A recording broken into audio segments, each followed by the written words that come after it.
Hello guys, চলে এসেছি নতুন একটা ব্লগ নিয়ে। আর অদিতি স্পেশাল চ্যানেলে তোমাদের সবাইকে ওয়েলকাম। আজকের ব্লগে আমি দেখাবো আমি কি করে তাড়াতাড়ি চটজলদি গাজরের হালুয়া তৈরি করি।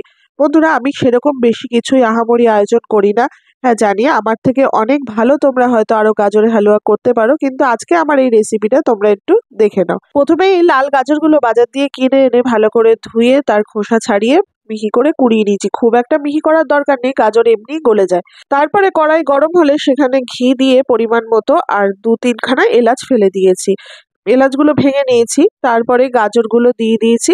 এবং গাজরগুলো কিন্তু একটু না ভাজলে বন্ধুরা গাজরের মধ্যে দিয়ে একটা কাঁচা গন্ধ ছাড়ে। আর গাজরগুলো ততক্ষণ ভাজবে যতক্ষণ জল শুকিয়ে একটুখানি না হয়ে যায়। দেখো গাজরটা কতখানি দিয়েছিলাম আর কয়টুখানি হয়ে গেছে, আর গাজরের রংটাও কিন্তু একটু ব্রাউন ব্রাউন হয়ে গেছে।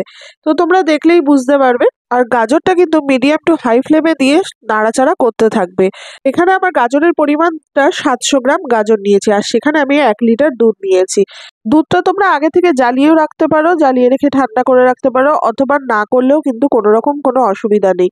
আর আমি যে কোনো মিষ্টান্ন তৈরি করার সময় কিন্তু একটা জিনিস খুব ব্যবহার করি, যেটা স্বাদ মেনটেন করতে লাগে, সেটা হলো এই ১ চিমটি লবণ।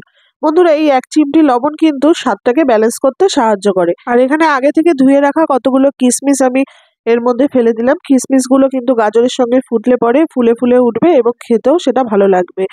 দেখো বন্ধুরা, দুধটা অনেকটাই শুকিয়ে এসছে, প্রায় ১০-১৫ মিনিট মতো ফুটেছে। এরপরে সবার লাস্টে আমি চিনিটা অ্যাড করছি, কেন চিনি আগে যদি অ্যাড করে দিই গাজরটা সেদ্ধ হতে কিন্তু একটু অসুবিধা হয়। তাই জন্য যে কোনো মিষ্টান্ন রান্না করার সময় চিনিটা কিন্তু সবার লাস্টেই অ্যাড করা হয়। দুধটা অনেকটাই শুকিয়ে এসছে। এইবারে আমি ১০০ গ্রাম মতো এখানে খোয়া ক্ষীর নিয়ে নিয়েছি।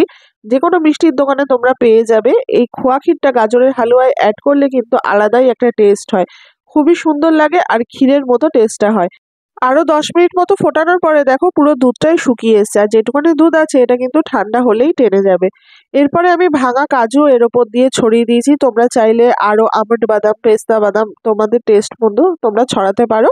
তো আমার কাছে যেটা অ্যাভেলেবেল ছিল আমি সেটাই ছড়িয়েছি। এরপরে এটাকে নামানোর আগে ৩ টেবিল চামচ মতো ঘি অ্যাড করে ১০ মিনিট ঢেকে রেখে তারপরে কিন্তু বাটিতে সার্ভ করো। আর খেতে কেমন হলো অবশ্যই কিন্তু কমেন্ট সেকশনে জানিও। এরকম চটজলদি গাজরের হালুয়া বাড়িতে ট্রাই করতে কিন্তু একদম ভুলো না।